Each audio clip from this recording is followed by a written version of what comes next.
Hammaga assalomu alaykum. Ravshanbek Ibrohimov kanaliga xush kelibsiz. Bu videomizda biz qanday qilib Instagramda trend musiqalarni qaytarishni ko'rsatib o'tamiz. Trend musiqalar va saqlangan musiqalarni qaytarishni ko'rsatib o'taman. Aytib o'taman, bu usulimiz ko'pchilikda ishlashligi mumkin, ishlamasligi mumkin. Shuning uchun aniq kafolat bermayman, lekin men ishlatib ko'rsatib beraman sizlar uchun. Xo'p, o'tgan safargi videomizda, ya'ni Instagram trend musiqalarni qaytarish videomizda ko'pchilik ishlamayapti deb yozishgandi, chunki unda ham aytib o'tganman, ba'zida ishlashligi mumkin, ba'zida ishlamasligi mumkin. Bunda ham 100% musiqalarni qaytarib bo'lmaydi. Buni yana bir marta takrorlab o'taman, chunki globaldagi trend musiqalar O'zbekistondagi o'zbek musiqalarini globalga chiqqan trend musiqalari va o'zimizda haligi saqlab qo'ygan musiqalarimiz ham yo'q bo'lib ketuvdi. Shularni ham qaytarishni ko'rsatib o'taman. Albatta bunda Skype'dan foydalanganmiz. Mana shu videoni ham ko'rishlarini tavsiya qilaman. Bu ham hozirda ishlab kelmoqda. Hozir xuddi shu ketadi, faqat boshqa ilovalardan foydalanamiz. Demak, ketdik. Bizga Thunder VPN kerak bo'ladi. Albatta buni Play Marketdan yuklab olgan versiyasi emas, buni alohida versiyasi bor.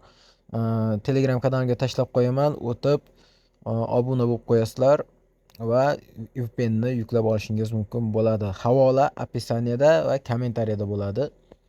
Описаниеga qo'yib qo'yapman ko'proq, описаниеda olishingiz mumkin. Xo'p, demak, bu yerdan mana bu yerdagi yer tugmasini bosamiz mana. Kirganda mana pastroqqa tushamiz.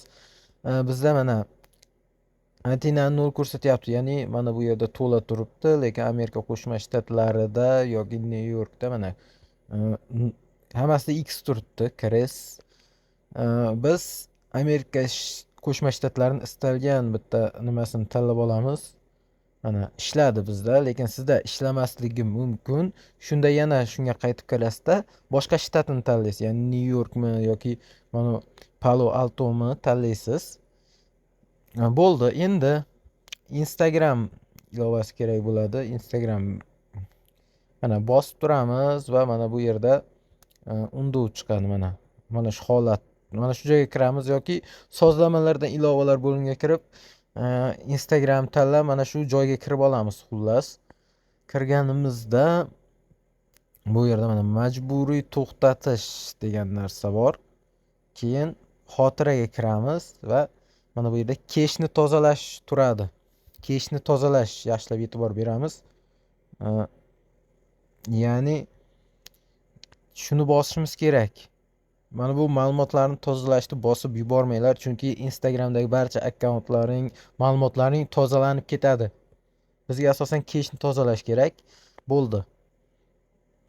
Qilish ham shart emas, agar sizda chiqmasa bu holat, qilish shart emas, prosta majburiy to'xtatishni bosasiz va ochishni bosishingiz kerak bo'ladi. Endi mana ya'ni istoriya qo'yishga kirib oldim.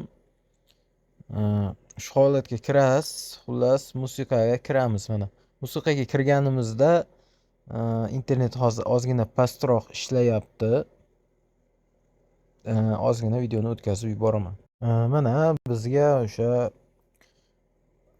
Amerikani inglizcha qo'shiqlar chiqyapti. Endi trending bo'limiga o'tamiz. Trending. Internet ozgina pastligi uchun ishlamadi.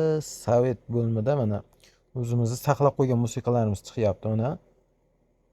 Yoshlar, yo ilm Endi original audioga o'tamiz. Mana o'zbekcha musiqalar mana.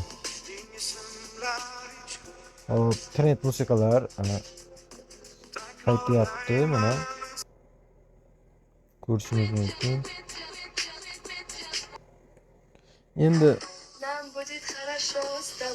sizda hozir avtorskiy prava berishi mumkin menga qo'shiqlar uchun. Shuning uchun bu bo'limdagi qo'shiqlarda ovozi eshitilmasligi mumkin.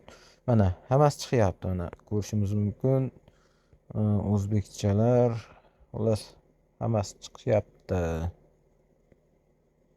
Endi zametkaga kirib ko'ramiz, musiqalar bo'limiga o'tib. Demak, bizda zametkaga qaytgani yo'q, lekin mana bu trend musiqalar bilan sovet musiqalarida Mana shu ikkalasida to'liq bo'lishi kerak. Men zametkan musiqasiga saqlamaganman. Hozir mana buni saqlasam, mana bu yerga o'tib qoladi. Bu holatda men Instagramni yangi ochganim uchun saqlamaganman. Trending musiqalarda chiqadi, faqat kamida 10 minut yoniq turishi kerak VPNimiz, lekin bizga hali 10 minut bo'lganligi yo'q. Asosan istoriyaga qaytarish uchun o'zbekcha musiqalar, trend musiqalarni qaytarishni ko'rib o'tdik.